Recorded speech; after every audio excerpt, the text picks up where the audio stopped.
అధ్యక్ష ఇక్కడ ఒక విషయాన్ని మనం గమనంలోకి తీసుకోవడం మాత్రం చాలా ముఖ్యం అధ్యక్ష.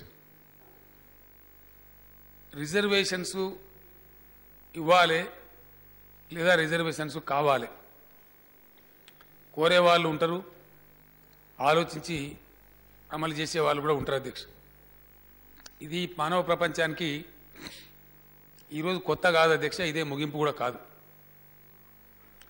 అధ్యక్ష. మన హైదరాబాద్లోనే అంబేద్కర్ కంటే కూడా గౌరవనీయులు అంబేద్కర్ గారి కంటే తొలితరం దళిత నాయకుడు స్వర్గీయ భాగ్యరెడ్డి వర్మ గారు అధ్యక్ష, మన తెలంగాణ జాతిరత్నం.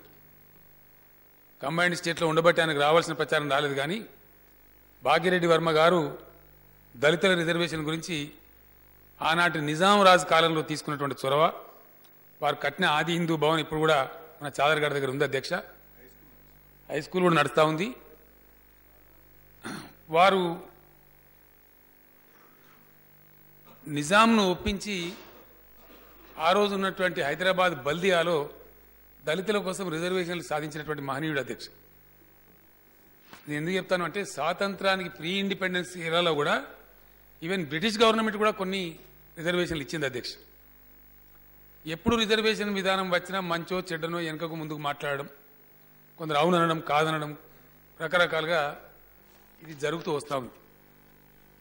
అందుకే నేను మనవి చేసింది నా తొలి పలుకులలో, 70 సంవత్సరాల స్వతంత్రం గడిచిపోయిన తర్వాత కేంద్ర ప్రభుత్వం ఇంకా కూడా ప్రతిపాదనలు తెప్పించుకొని తన దగ్గర దశాబ్దాలు సంవత్సరాలు పెట్టుకోవటం, గ్రౌండ్ల మీద ఆవేశాలు పెరిగిపోవటం సబబుగా లేదు. డెమోక్రసీలో మెచ్యూరిటీ లెవెల్స్ పెరిగి ఆ మెచ్యూరిటీ ఎక్స్ప్రెస్ కావాల్సినటువంటి తరుణం ఆసన్నమైంది.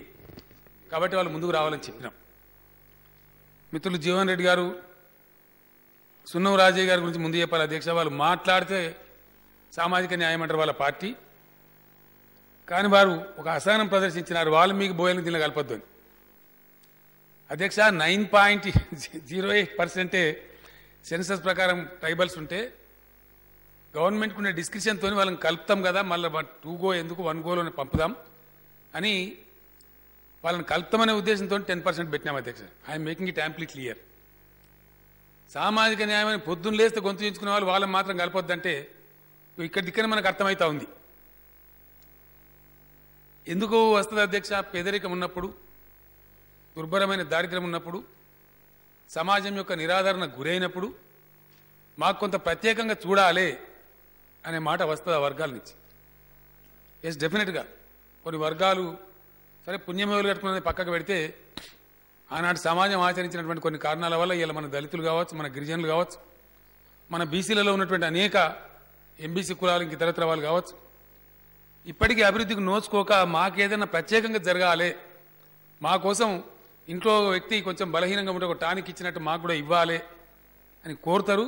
అది 100కి 100 సమంజసమైన కోరిక అధ్యక్ష, అందులో ఎలాంటి తప్పు లేదు. 100% దాన్ని నాగరిక సమాజం ఆలోచించాలి, దానికి తగు చర్యలు కూడా తీసుకోవాలి. అప్పుడే సమాజంలో కొంత టైం తీసుకున్నా సరే కొంత సమతుల్యత వస్తుంది, న్యాయం జరుగుతుంది, అది మంచి సమాజంగా ముందుకు పోతుంది. తెలివి కల్ల సమాజం అధ్యక్ష, చర్చల ద్వారా, ఆలోచనలు, ఐడియాస్, వ్యూస్ ఎక్స్చేంజ్ చేసుకోవడం ద్వారా, అభిప్రాయాలను పంచుకోవడం ద్వారా చేసుకుంటారు. అనాగరిక సమాజం కొట్టుకొని చంపుకొని రకరకాల పద్ధతిలో హింసకు గురై అప్పుడు తేటపడి చేసుకుంటారు. మనకున్న మెచ్యూరిటీని బట్టి, మనకున్న దీన్ని బట్టి మిత్రులు జీవన్ రెడ్డి గారు చెప్పిన 2-3 పాయింట్స్ నేను విన్నా అధ్యక్ష. ఆయన 10 రికమెండ్ చేస్తే మీరు 12 పెట్టినరు, 9.08 మీరు 10 పెట్టినరు, ఇటువంటి మాటలు వారు మాట్లాడినారు. కరెక్ట్, వారికి తప్పలేదు, వారికి వచ్చిన డౌట్ రావాల్సిందే కూడా అధ్యక్ష. రకరకాల ఫిగర్స్ ఉన్నవి, పేదరికం లెవెల్స్ ఉన్నవి. Government has all discretion, not less than 10% పరిగణించి government has all powers to determine the figure. ఆ స్పిరిట్తో తీసుకున్నాం. మళ్ళా దీనికి ఇబ్బంది ఉండకూడదని. రెండవది, నేను మిత్రులు జీవన్ రెడ్డి గారికి కానీ వారు చెప్పిన సందర్భాన్ని పురస్కరించుకొని తమ ద్వారా గౌరవ సభ్యులకు కానీ తెలియజేసే విషయం ఒకటి ఏంటంటే, 9th షెడ్యూల్లో ఇంక్లూడ్ చేయించడానికి కానీ లేదా ప్రెసిడెంట్ అసెంట్, రాష్ట్రపతి గారి ఆమోదముద్రం కోసం కానీ పంపించే బిల్లులు యథాతథంగా పాస్ కావు అధ్యక్ష. డెఫినెట్గా అక్కడ హోమ్ డిపార్ట్మెంట్కి పోతుంది ముందు ఇది. ఆ నుంచి విధిగా 100% లా డిపార్ట్మెంట్ స్క్రూటనీకి పంపిస్తారు. అవసరమైన పక్షంలో భారత అటార్నీ జనరల్ గారి అభిప్రాయం కూడా తీసుకుంటారు. This has to undergo all the exercise. ఈ ఛానల్స్ నుంచి మనం పంపించే ఈ బిల్లు పోవాల్సిందే.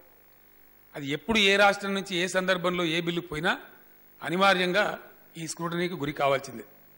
ఆ సందర్భంలో డెఫినెట్గా కొన్ని అవసరమైనటువంటి ప్రతిపాదనలు, కొన్ని మార్పు చేర్పులు వాళ్ళు సూచిస్తారు అధ్యక్ష. నాకుండే పరిజ్ఞానం మేరకు చరిత్రలో ఎప్పుడు కూడా ఏ రాష్ట్రం ఇట్లాంటి బిల్లులు పంపించినా యాజ్ ఇట్ ఈజ్గా మక్కి ఒప్పుకోరు అధ్యక్ష. కొన్ని అడిషన్సో కొన్ని డిలిషన్సో మంచో చెడ్డనో చేస్తూ ఉంటారు. ఇది హిస్టరీలో ఉన్నటువంటి విషయం, ప్రాక్టీస్లో ఉన్నటువంటి విషయం. ఒకటి ప్రజలలో ఒక రకమైనటువంటి జీవన్ రెడ్డి గారు అన్నారు వారే తొందరగా చేయాల్సి ఉండే, సరే కొన్ని కారణాలు స్టడీ చేయటం అదంతా ఉండటం, ఆ క్వాంటిఫైయబుల్ డాటా కలెక్ట్ చేయటం, సాటిస్ఫైయింగ్ డాటా చేయటం, దాన్ని ఇంపెక్కబుల్గా మార్చటం, అవన్నీ చేసే ప్రక్రియలో ఇట్ హ్యాస్ టేకెన్ టైం. గతంలో సచార్ కమిటీలో పనిచేసిన వాళ్ళని పెట్టుకున్నాం, కుందు కమిటీలో పనిచేసిన వాళ్ళని పెట్టుకున్నాం, అనేక మందిని సంప్రదింపులు జరిపినాం. అవన్నీ జరిపిన తర్వాతనే చేసుకోవడం జరిగింది అధ్యక్ష. అన్ని పార్టీలలో ఒక ఏకాభిప్రాయం వచ్చింది. గిరిజనులకు సంబంధించి రాజ్యాంగబద్ధత ఉంది. మన రాష్ట్రం విడిపోయిన దరిమిలా 6 నుంచి 9.08%కు పెరిగింది కాబట్టి దానికి ఇబ్బంది లేదు, దాన్ని ఖచ్చితంగా ముందు పోదని చెప్పి అందరు కూడా ఏకాభిప్రాయం చెప్పినట్టుగా నేను విన్నా అధ్యక్ష. ఇక్కడ కానీ చాంబర్లో కూర్చున్నప్పుడు కానీ మిత్రులు జీవన్ రెడ్డి గారు కూడా అదే మాట చెప్పినారు. దానిలో ఇబ్బందే లేదు. సరిగా ముస్లింలకు రిజర్వేషన్ ఇయ్యన్నా వద్దా అనే దాని మీద నేను ఒక మాట ఈరోజు అంటున్నా అధ్యక్ష. ఎందుకు ఇయ్యకూడదు అధ్యక్ష? ఆయన పాపం చేసిందా? దేశంలో 1/5 పాపులేషన్ అన్నారు ఈరోజు. లార్జెస్ట్ ముస్లిం కమ్యూనిటీ ఎక్కడుందిరా అంటే ఇండియాలో ఉంది ఈరోజు. సోకాల్డ్ ఇస్లామిక్ కంట్రీస్లో లేనంత పెద్ద జనాభా భారతదేశంలో ఉంది. Under the pretext of they are being Muslim, why should the country deny reservation to them if there is poverty? ఒకవేళ పేదరికం ఉంటే ఎందుకు ఇవ్వకూడదు అధ్యక్ష? ముస్లింలు ట్యాక్స్ కడతలేరా? ముస్లింలు ఈ దేశంలో పౌరులు గారా? ముస్లింలు ఈ దేశ సభ్యులు గారా? ఎందుకు ఇవ్వకూడదు నాకు అర్థం కాదు. ఇది ఒక వితండవాదం పెట్టి కొన్ని పార్టీలు కేవలం మత పిచ్చి పెట్టుకొని ఒక మతం పేరు మీద ఒక వర్గానికి వాళ్ళు తినకపోయినా సరే, ఉపాసం ఉన్నా సరే, వాళ్ళు చచ్చిపోయినా సరే మనం పట్టించుకోవద్దనే పద్ధతిలో మాట్లాడడం అదొక వితండవాదం అవుతుంది, కంజెషన్ అవుతుంది తప్ప కరెక్ట్ కాదు. లేరు సభలో కానీ మిత్రులు కిషన్ రెడ్డి గారు చెప్పినారు, ఎస్ మీరు 107 సభలలో నేను చెప్పినారు. Yes, this was the item put forth before the people through our election manifesto as election agenda and it was endorsed by the people of the state. అది నేను చెప్పిన అధ్యక్ష. మేము 1070 సభలలో మాట్లాడినా ఆయన చెప్పినాడు, నువ్వు 70 కాకపోతే 2070 మాట్లాడచ్చు. నీ ఎజెండా నీకుండొచ్చు, నా ఎజెండా నాకుండొచ్చు. నా ఎజెండా మేరకు నేను పెడుతున్నా ఈరోజు. ఎస్, తీసుకెళ్లి కేంద్రం ముందు పెడతాం. కేంద్రానికి విజ్ఞత ఉంటుందా ఉండదా, ముందుకు వస్తారా రారా, లెట్ విజ్డమ్ ప్రివేల్. తప్పకుండా రాష్ట్రాలు అడుగుతాయి. రేపు జీవన్ రెడ్డి గారు నేను మీకు గ్యారంటీగా చెప్తున్నా, I'm not going to beg, I'm going to fight. డెఫినెట్గా రాష్ట్రాల హక్కులండి ఇవి. రాష్ట్రాల్లో ఉండే కంపోజిషన్, రాష్ట్రాల్లో ఉండే ప్రజల యొక్క ఎమోషన్స్ని తీసుకెళ్లి పెడతాం, పెట్టవలసిన చోట పెడతాం. ఇస్తారా ఏరా నిలదీసి అడుగుతాం. ఒక నీతి ఆయోగ్ సభలో కాదు, ప్రధానమంత్రి ముందుకు రాకపోతే, కేంద్రం ముందుకు రాకపోతే I'm placing it on record. లోక్సభలో కూడా పెద్ద గలబా చేస్తాం, ఖచ్చితంగా హైలైట్ చేస్తాం, దేశం దృష్టి తీసుకొని పోతాం. ఎవరి నీతి ఏంది, ఎవరి పద్ధతి ఏంది, దేశాన్ని ముందు తీసుకుపోవడంలో తప్పకుండా అందరి నీతి కూడా బయటకు వస్తుంది. దాని మీద సమాజం కూడా ఆలోచన చేస్తుంది. ఇంకో మాట కూడా నేను ఇక్కడ మనవి చేస్తా ఉన్నా అధ్యక్ష, ఇట్లాంటి విషయాలు అంత సులభంగా మనం ఢిల్లీకి పోయి స్వీట్గా మాట్లాడి ఇట్లా రిజల్యూషన్ తీసుకుపోయి ఇయ్యంగానే తీసుకపో బాబు అని తెల్లారి ఇట్లా ఇస్తారని చెప్పి నేను కూడా ఆశిస్తలేను అధ్యక్ష. తెలంగాణ రాష్ట్రం కోసం బయలుదేరినాడు కూడా కారు చీకటి అధ్యక్ష, చిమ్మని చీకటి, ఎవరు లేరు. తమరికి తెలుసు అందరికంటే ఎక్కువ. ఎవరికి నమ్మకం లేదు ఈ ప్రపంచంలో ఇది జరుగుతుందనే మాట. 100% ఒక మొండి ధైర్యంతో పిడికెడు మందిమే అధ్యక్ష, నాతో పాటు తమరన్నారు, మనం బయలుదేరినాం. ఇవాళ తెలంగాణ రాష్ట్ర శాసనసభలో సభా నాయకుడికి నేను మాట్లాడేటువంటి కథ మళ్ళీ మనమే చూస్తూ ఉన్నాం అధ్యక్ష. కొన్ని జటిలంగానే అనిపిస్తాయి, చాలా జటిలం అనిపిస్తాయి. కానీ చేయవలసిన పద్ధతితో, ఆ ధృతితో ఉధృతితో చేస్తే 100% అవి సాధ్యపడతాయి. ఇంపాసిబుల్ అనేది లేనే లేదు. It may take time. ఒకటే రోజులు అయిపోద్దని, ఎల్లుండి అయిపోద్దని నేను కూడా అంటలేను అధ్యక్ష. కాకపోతే మాట ఇచ్చినాం కాబట్టి ప్రజలకు, ఎస్ మన పోర్షన్ మనం కంప్లీట్ చేసి ఏ కేంద్రాన్ని అడగానో ఖచ్చితంగా అడగాల్సిందే. వాళ్ళు ఇస్తారా ఇవ్వరా ఏం సంగతో తేలుతుంది. నేను ఆశాభావంగా ఉన్న అధ్యక్ష. మన అవసరం ఒక రకంగా ఉండొచ్చు, మనం రేపు బీసీలకు కూడా పెంచుకోవాలనుకుంటున్నాం, రేపు ఎస్సీలకు 1% పెంచుకోవాలనుకుంటున్నాం. సరే, దానికి రిపోర్ట్ తీసుకొని అది కూడా ఇదే శాసనసభలో చర్చ పెడతాం. అక్కడ కేంద్రంలో కూడా ఈరోజు భిన్నమైనటువంటి డిమాండ్స్ ఉన్నాయి. బీజేపీ పాలిత రాష్ట్రాలైనటువంటి హర్యానాలో అధ్యక్ష జాట్లు ఉద్యమం చేసినారు. వాళ్ళు అడుగుతా ఉన్నారు మా హక్కు మాకు రావాలని చెప్పి. ఢిల్లీ సిటీకి నీళ్లు బంద్ అయినాయి అధ్యక్ష. దేశ రాజధానికి సగం సిటీకి నీళ్లు రాలే, 2 days మంచి నీళ్లు బంద్ అయినాయి. వాళ్ళు ఢిల్లీకి వచ్చే పైప్ లైన్లు పగలగొడితే there is a pressure on government of India. అదే పద్ధతిలో గుజ్జర్లు రాజస్థాన్లో మొత్తం రైలు పట్టాలు తీసి పడేసిన అధ్యక్ష. మమ్మల్ని చూడరా, మేము ఎంత అరిసినా సచ్చినా మమ్మల్ని పడుచుకోరా అని చెప్పి పట్టాలు తీసి పడేస్తే 15 రోజులు మొత్తం ట్రైన్స్ బంద్ అయ్యే పరిస్థితి వచ్చింది. ఈ రోజు రాజస్థాన్ గవర్నమెంట్ కూడా 68% రిజర్వేషన్ మా స్టేట్లో చేసే అవసరం ఉంది అని ప్రతిపాదనలు తీసుకొని వచ్చి చట్టం పాస్ చేసి కేంద్రం దగ్గర పెట్టినారు. అది కూడా కేంద్రం దగ్గర పెండింగ్లో ఉంది. కేంద్రం పాలిస్తున్నటువంటి ఏ పార్టీ అయితే బీజేపీ ఉందో అదే పార్టీ ప్రభుత్వాలు పాలించే గుజరాత్లో హార్దిక్ పటేల్ అనే యువకుడు చాలా భయంకరమైన ఉద్యమం పటేళ్లకు రిజర్వేషన్ కావాలని కూడా తీసుకొని రావడం జరిగింది. ఆ రాష్ట్రాలు ప్రతిపాదనలు పెడతా ఉన్నాయి. కాబట్టి నేను అనుకుంటా ఉన్నా, ఆ రోజు నేను తెలంగాణకు బయలుదేరినాడు కూడా చాలా మంది నన్ను అవమానపరిచినారు అధ్యక్ష. ఎక్కిలు చేసినారు, నవ్వినారు, చాలా చాలా అవమానాలు చేసినారు. కానీ నవ్విన నాపచేనే పండి తెలంగాణ రాష్ట్రమైంది. ఇవాళ ఎవరైతే అనుమానాలు వ్యక్తం చేస్తున్నారో, ఎవరైతే అపశబ్దాలు మాట్లాడుతున్నారో, బహుశా వాళ్ళ మాటలు అబద్ధమై నా మాట నిజం కావచ్చు. భగవంతుడు అనుకూలిస్తే, ఆ ప్రజల అదృష్టం బాగుంటే వాళ్ళతో పాటు ఇతర రాష్ట్రాల డిమాండ్లతో పాటు మనవి కూడా రావచ్చు. అధ్యక్ష, నేను అంతిమంగా చెప్పేది ఒకటే, చిన్న చిన్న ఏమైనా ఉంటే సవరణలు చేసుకుంటాం, పెద్ద ఇష్యూ కాదు. జీవన్ రెడ్డి గారు దాని మీద పెద్ద అభ్యంతరాలు మాకు కూడా లేవు, బేసిజాలు కూడా లేవు. కాంగ్రెస్ పార్టీ బిల్లును సపోర్ట్ చేసింది, మేము మీకు ధన్యవాదాలు తెలియజేస్తా ఉన్నాం. మిగతా పార్టీలు సునం రాజయ్య గారు కూడా మద్దతు తెలియజేశారు, వారికి కూడా ధన్యవాదాలు తెలియజేస్తా ఉన్నాం. పాషా ఖాద్రి గారు అప్పుడు వెనకట సలావుద్దీన్ ఓవైసీ గారి తండ్రి ఉన్న కాలం నుంచి आज तक जब से लेके आज तक कैसा मजलिस में इसके लिए लड़ते आ रही है, आपने सारी तारीख बता दिया. मैं सुन रहा था अंदर बैठ के मेरे चैम्बर में, आपने भी इसका तायीद किया, खैर मकदम किया. मैं आपका भी शुक्रिया अदा करता हूं. అయితే అధ్యక్ష, నాది ఒకటే రిక్వెస్ట్, కొత్తగా ఏర్పడ్డ తెలంగాణ రాష్ట్రంలో ఏ వర్గాలైతే బాధితులున్నారో, ఏ వర్గాలైతే ప్రభుత్వం యొక్క, మన శాసనసభ యొక్క, మనందరి యొక్క విజ్ఞత యొక్క సహాయాన్ని వాళ్ళు కోరుతున్నారో, ఎవరైతే పేదరికంతో మగ్గిపోతున్నారో, మనము బేసిజాలకు పోకుండా దాన్ని పాస్ చేసుకొని ముందు పోదామని చెప్పి నేను కోరుతా ఉన్నా. మద్దతు ఇచ్చిన వాళ్ళందరికీ కూడా నేను తెలియజేస్తా ఉన్నా. అధ్యక్ష, కొన్ని విషయాలలో కొంతమందికి అపనమ్మకాలు ఉండేటువంటి విషయాలు ఉంటాయి అధ్యక్ష.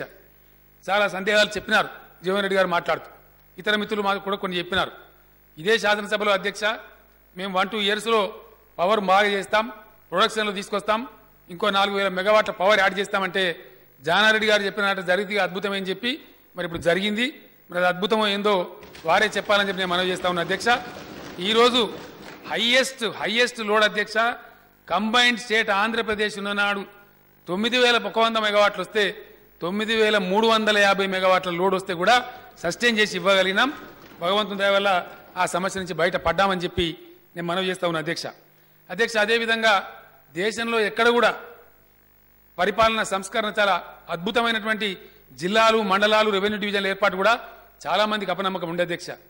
చాలా చాలా చాలా తేలికగా బ్రహ్మాండంగా దాన్ని చేసుకోగలిగినాం విజయవంతంగా.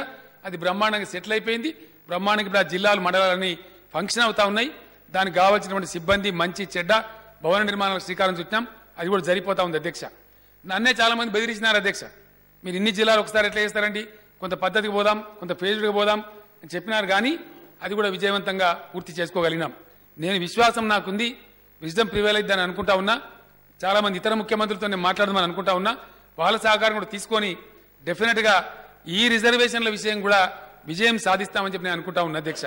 ఎందుకంటే సుప్రీంకోర్టు ఇచ్చిన జడ్జిమెంట్ కూడా 50% వరకే ఖచ్చితంగా ఉండాలని చెప్పలేదు అధ్యక్ష. 50% దాటవద్దని మేము చెప్తూ ఉన్నాం.